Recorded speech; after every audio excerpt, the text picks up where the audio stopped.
जयपुर सहर में आसंता दिन में हेबाकु जाउथबा निर्वाचन एवं श्रीरामनवमी को दृष्टि रखी कोरापुट जिला आरक्षी अधीक्षक अभिनव शंकर नेतृत्व में जयपुर उपखंड आरक्षी अधीक्षक अंकित कुमार वर्मा तत्वावधान में जयपुर टाउन थाना अधिकारी रमणी रंजन दलई अधीन में रही पुलिस अधिकारी उपस्थिति में सीमा सुरक्षा बल समेत सरदार वल्लभ भाई पटेल मार्ग दे सहर विभिन्न भोट केन्द्र गुड़ी बुली बुली फ्लैग मार्च करते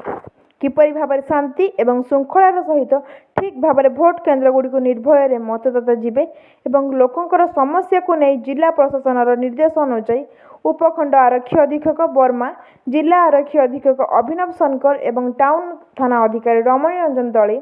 द्वारा फ्लैग मार्च हो जाइए। लोकों को सचेतन करने ए फ्लैग मार्च हो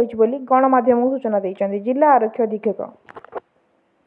विगत दिन में जिलापाल निर्देश अनुसार जयपुर सहर में बहु अपराध जड़ित थिबा अपराधी मानकु स्वतंत्र जेल पठाई दिया जाइछि।